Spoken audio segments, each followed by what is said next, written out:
Hello students, welcome to the PND coaching classes learn easily and smartly. तो आज हम पढ़ने वाले हैं बहुत ही इंपॉर्टेंट कंसेप्ट इस चैप्टर का, दैट इज बायो-सावर्ट लॉ।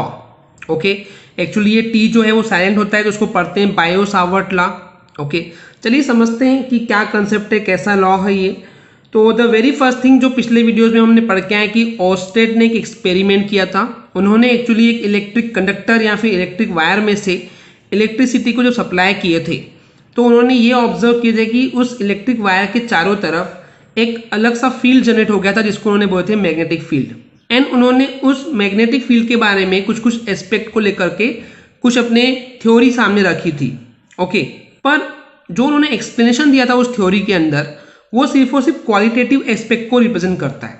इसका मतलब वो सिंपली डील करता है कि हाँ वहाँ पे मैग्नेटिक फील्ड है। ओके, वो किस चीज़ को अट्रैक्ट कर सकता है, किस चीज़ को नहीं कर सकता है, डिफ्लेक्शन होता है, ये सब बताए थे। Not an issue, that is fine. But उन्होंने सिर्फ और सिर्फ क्वालिटेटिव एक्सप्लेनेशन दिए थे, बट उन्होंने किसी भी प्रकार का क्वांटिटेटिव एक्सप्लेनेशन नहीं दिए थे। What is quantitative explanation actually? कि वहां पे मैग्नेटिक फील्ड तो है, पर उस इलेक्ट्रिक वायर या इलेक्ट्रिक कंडक्टर के किसी भी चारों ओर में किसी भी एक पॉइंट की बात करें अगर, तो उस पॉइंट पे कितना मैग्नेटिक फील्ड होगा। ओके, या फिर और किसी पॉइंट के कंपेरिजन में वहां पे कितना ज्यादा या कितना कम मैग्नेटिक फील्ड होगा। सो इट मींस अगर हम क्वांटिटी के बारे में बात करेंगे तो वो हमको कंक्लूजन पॉइंट नहीं मिल रहे थे ऑस्टेड एक्सपेरिमेंट के थ्रू। ओके, हम ये ऑब्जर्व कर पा रहे थे कि वहां पे मैग्नेटिक फील्ड तो है, बट कितना है that we don't know actually. Okay, तो इसी क्वांटिटेटिव एस्पेक्ट को एक्सप्लेन किया गया था by the scientist Biot and the Savart. Okay, दो साइंटिस्ट थे, उन्होंने 1820 में एक्चुअली एक लॉ एस्टेब्लिश किए with the respect of the quantitative expansion of the magnetic field. Okay, तो इसी लॉ को बेसिकली बोला गया है बायो-सावर्ट लॉ। ओके स्टूडेंट्स, तो एक्चुअली क्या होता है, जो बायो-सावर्ट लॉ है इसका यूज किया गया था to find the intensity of magnetic field, यानी कि उस मैग्नेटिक फील्ड की इंटेंसिटी कितनी है उसको आइडेंटिफाई करने के लिए इस लॉ का यूज किया गया था। ओके, यानी कि उन्होंने सिंपली क्या किए थे, कंडक्टर लिए थे, it means current carrying conductor लिए थे, उसमें से जैसे ही इलेक्ट्रिसिटी का फ्लो किए तो वो ऑब्जर्व कर पा रहे थे कि कितना मैग्नेटिक फील्ड या फिर उस मैग्नेटिक फील्ड की इंटेंसिटी बोल सकते हैं कितनी है, उन्होंने इस एक्सपेरिमेंट से जज किए थे। ओके, तो चलिए उन्होंने क्या एक्सपेरिमेंट किए, क्या डेरिवेशन दिए, क्या लॉ दिए, क्या फॉर्मूला दिए, उसको देखते हैं।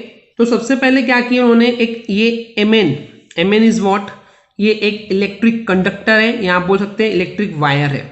ओके, उन्होंने एक कंडक्टर लिए, बेसिकली आप एमएन को एक कंडक्टर बोल दीजिए कि उन्होंने एक कंडक्टर लिए एंड इसमें से जब आई इलेक्ट्रिक करंट को सप्लाई किया गया।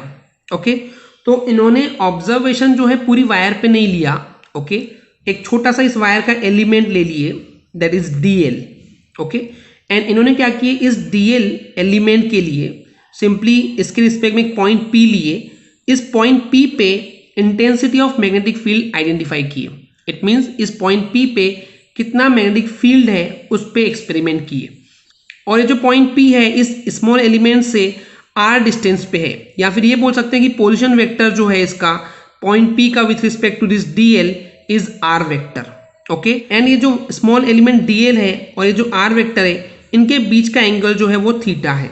ओके, सो बेसिकली एक्चुअली पूरा कंडक्टर एल लेंथ का था, तो उन्होंने सिर्फ और सिर्फ छोटा सा स्मॉल एलिमेंट डीएल लिए हैं, DL representing the very small length. Okay, और जब उन्होंने इस चीज को लेकर एक्सपेरिमेंट किए तो उन्होंने जो लॉ दिए, जो बेसिकली बायो-सावर्ट लॉ था, वो उनके कुछ रूल्स दिए। तो वो रूल्स इस तरह से थे कुछ कि जो मैग्नीट्यूड है of intensity of magnetic field, यानी कि जो मैग्नेटिक फील्ड है, ओके, उसकी इंटेंसिटी कितनी होगी, उसकी मैग्नीट्यूड चाहिए, वैल्यू चाहिए। अब यहाँ पे एक चीज ऑब्जर्व कीजिए स्टूडेंट्स कि क्योंकि हम स्मॉल एलिमेंट ले रहे हैं दैट इज डीएल, तो उस छोटी सी वायर या छोटे से कंडक्टर की वजह से जो मैग्नेटिक फील्ड होगा इस पॉइंट पी पे वो भी बहुत छोटा होगा, इसलिए हम रिप्रेजेंट करेंगे कि small d and capital B.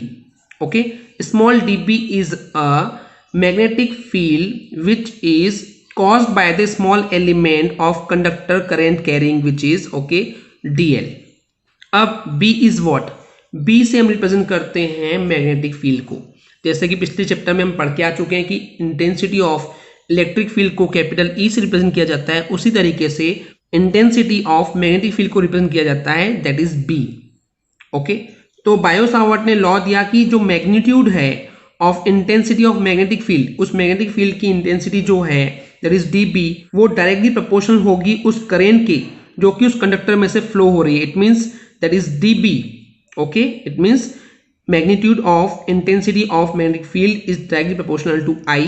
Second law बोले कि जो मैग्नीट्यूड है इंटेंसिटी ऑफ मैग्नेटिक फील्ड का वो डायरेक्टली प्रोपोर्शनल होता है उस लेंथ के, किसकी लेंथ, स्मॉल एलिमेंट, क्योंकि हम ये जो मैग्नेटिक फील्ड निकाल रहे हैं उसकी जो इंटेंसिटी निकाल रहे हैं बेसिकली वो उस स्मॉल एलिमेंट की वजह से कितना है वो जज कर रहे हैं, तो वो भी इसके डायरेक्टली प्रोपोर्शनल होता है। ओके, थर्ड लॉ में बोले कि ये जो इंटेंसिटी ऑफ मैग्नेटिक फील्ड होती है वो डायरेक्टली प्रोपोर्शनल होती है किसके, sine of the angle.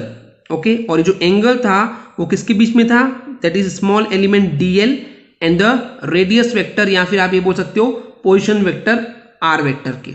Okay, तो सिंपली उन्होंने बोले कि जो dB है डायरेक्टली प्रोपोर्शनल है साइन थीटा के।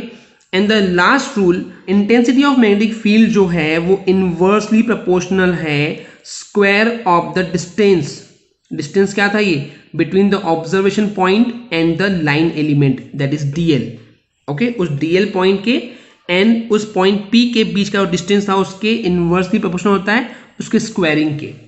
ओके, अब इन सारे लॉ को अगर हम कंबाइन कर दें और एक साथ लिखने की कोशिश करें तो क्या हो जाएगा, dB is directly proportional to I, okay, dl sine theta upon r square. Okay, अब क्या होता है जब हम ये डायरेक्टली प्रोपोर्शनल साइन हटाते हैं तो एक कांस्टेंट मिल जाता है दैट इज प्रोपोर्शनलिटी कांस्टेंट। तो यहाँ पे जो k है एक्चुअली वो प्रोपोर्शनलिटी कांस्टेंट है।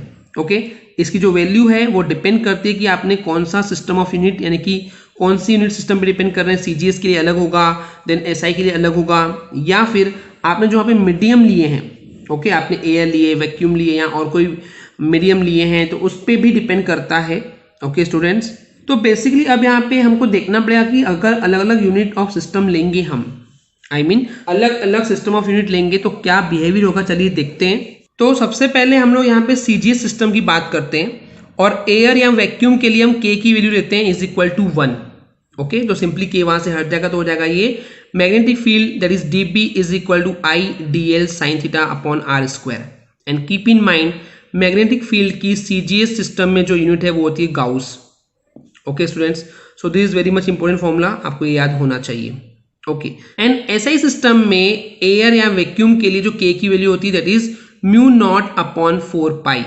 ओके, यहाँ पे म्यू नॉट क्या है, दैट इज परमियाबिलिटी।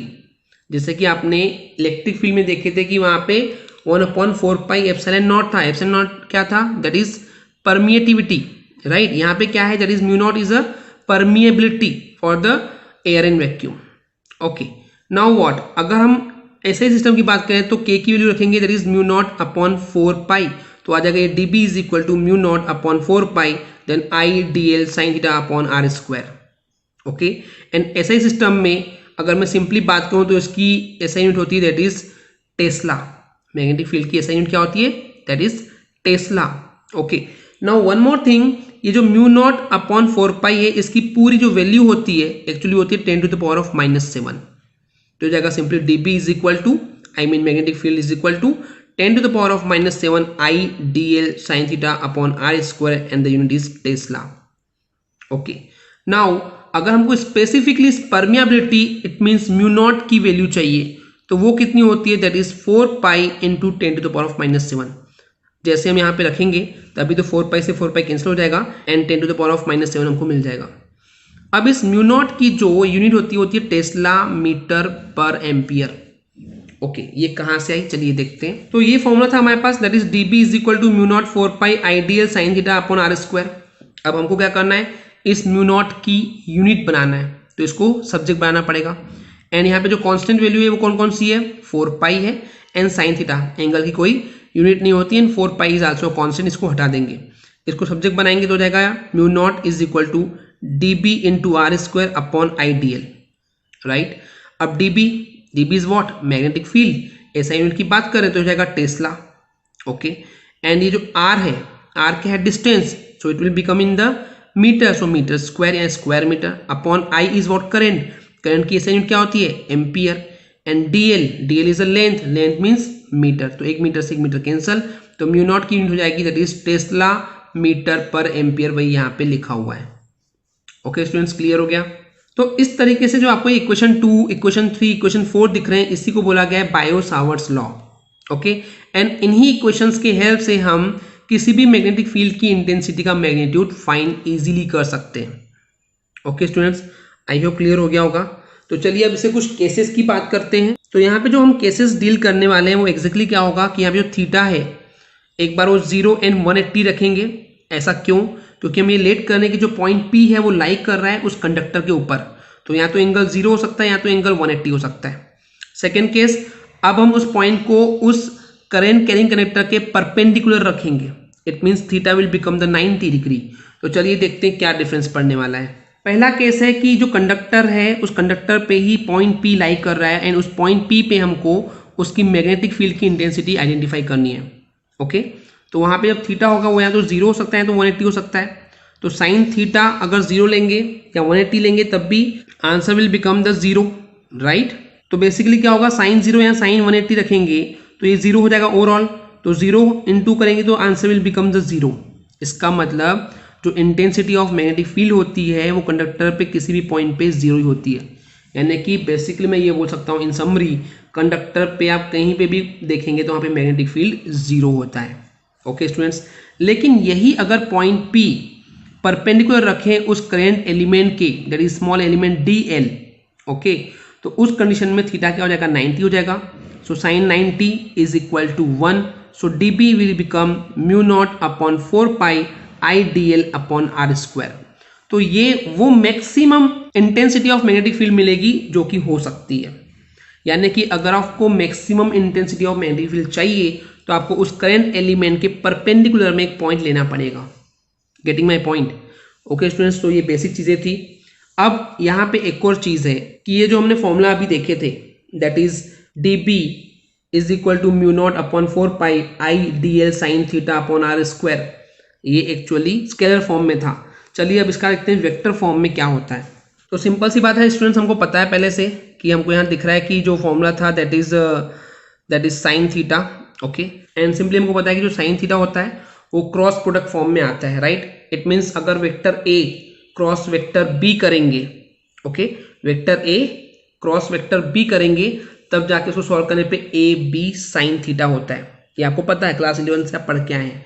बट अब ये थीटा क्या था, अभी डायग्राम में हमने देखे थे, थीटा क्या था, angle between the small element and the distance या फिर पोजिशनिंग वेक्टर। एंगल किस किस के बीच में था, small element dl and position vector या फिर जो डिस्टेंस है r उसके बीच में था, राइट। तो यहाँ पे तो dl है बट r नहीं है, क्योंकि अब हमको क्या चाहिए, सीधी सी बात है, साइन थीटा है, क्रॉस प्रोडक्ट होना चाहिए। तो यहाँ पे जो थीटा है वो एक्चुअली dl और r के बीच का एंगल है, तो यहाँ पे r होना चाहिए। तो इस वाले इक्वेशन में हम r का इंटू ऊपर भी कर देंगे, r का इंटू नीचे भी कर देंगे। ओके, तो ये हो जाएगा simply magnetic field is equal to mu naught upon 4 pi I into r into dl into sine theta upon, and यहाँ पे आर स्क्वायर था तो आर इंटू यहाँ पे भी हो गया तो हो जाएगा r cube. Okay, now what, r into dl into sine theta, इसको हम वेक्टर फॉर्म में लिख सकते हैं। तो ये हो जाएगा simply r vector cross dl vector, बाकी सारी चीजें एज डीज रहेगी। Okay, so this is a very first formula. Okay, secondly अब हमने क्लास 11 में पढ़ के आए हैं कि जो यूनिट वेक्टर होता है उसका फॉर्मूला होता है, अगर मैं आर कैप बोलूं, okay, r unit vector is equal to r vector upon r vector का मैग्नीट्यूड, या इसको ऐसे लिख सकते हैं कि r cap is equal to r vector upon r. Okay, तो यहां से r vector is equal to क्या हो जाएगा, आर इंटू आर कैप, तो इसके जगह मैं आर इंटू आर कैप लिख सकता हूँ। यस, पॉसिबल है, एक आर से एक आर कैंसिल हो जाएगा तो हमको मिल जाएगा magnetic field is equal to mu naught upon 4 pi I dl r cap upon r square. This is another vector formula. Okay students, very much easy, I hope clear हो गया होगा। अब यहाँ पे जो यूनिट देखे हमने मैग्नेटिक फील्ड की that was a Tesla, right. तो उस टेस्ला की डेफिनेशन कैसे बन सकती है, ओके, या फिर गाउस देखे हमने CGS में तो उनकी डेफिनेशन क्या हो सकती है, चलिए उसके ऊपर थोड़ा सा डील करते हैं। तो बेसिकली हमारे पास फॉर्मूला था इंटेंसिटी ऑफ मैग्नेटिक फील्ड का, that is dB is equal to mu naught upon 4 pi I dl sine theta upon r square. Okay, and इसी को हम बोल सकते हैं म्यू नॉट अपॉन 4 पाई की वैल्यू थी that is 10 to the power of -7, अब हमको क्या करना है, टेस्ला की डेफिनेशन बनानी है। तो क्या करेंगे, सिंपली यहाँ पे हम लेट कर रहे हैं कि इलेक्ट्रिक करंट जो सप्लाई हो रही है 1 एम्पियर की हो रही है, एंड जो DL स्मॉल एलिमेंट की जो लेंथ थी वो 1 मीटर है। ओके, एंड जो एंगल है that is become the 90, and यहाँ पे जो R है वो डिस्टेंस है between the small element and that point जिस पर हम intensity of magnetic field identify करना चाह रहे हैं, राइट। तो उस केस में अगर हम बात कर रहे हैं तो ये सारा तो यूनिट हो जाएगा, 1 हो जाएगा, तो हमको मिल जाएगा dB is equal to 10⁻⁻7 and unit हो जाएगी उसकी टेस्ला। ओके, सो डेफिनेशन ये बोल सकते हैं कि 1 टेस्ला जो होता है एग्जैक्टली, अगर हम बात कर रहे हैं 1 टेस्ला जो होता है वो 10⁻7 कैसे हुआ। अब देखिए यहाँ पे एक और चीज इनकम्प्लीट है, हमको टेस्ला की डेफिनेशन चाहिए, तो इसको उधर ट्रांसपोज कर देंगे तो क्या हो जाएगा, ये इधर जाएगा तो अपॉन में हो जाएगा, एंड अपॉन में आ जाएगा 10⁻7 यानी कि ऊपर जाएगा तो 10⁻7 हो जाएगा, यानी कि tesla is equal to 10⁻7 dB, ये बोल सकते हैं। तो वही है कि 1 tesla is equal to 10⁻7 times the magnetic field produced by a conducting wire of a unit length, या फिर बोल सकते हैं length of 1 metre carrying current of 1 ampere, okay, at a distance of 1 metre which is perpendicular to it. Getting my point, यानी कि definition किस तरीके से हमने इस फॉर्मूले से बनाया है आपको क्लियर हो जाना चाहिए। रिपीटिंग वन मोर टाइम कि 1 tesla is 10⁻7 times of the magnetic field which is produced by a unit length of the conductor which carrying 1 ampere of electric current at a distance of 1 metre या फिर unit metre which is perpendicular to it. Okay students, so I hope आपको clear हो गया होगा कि क्या है ये बायो-सावर्ट लॉ। ओके स्टूडेंट्स, तो अगर स्टूडेंट्स आपको हमारे वीडियो से कुछ भी सीखने मिला या नॉलेज मिला तो प्लीज़ हमारे चैनल को सब्सक्राइब कीजिए एंड वीडियो को लाइक ज़रूर करें। आज के लिए इतना ही, थैंक यू।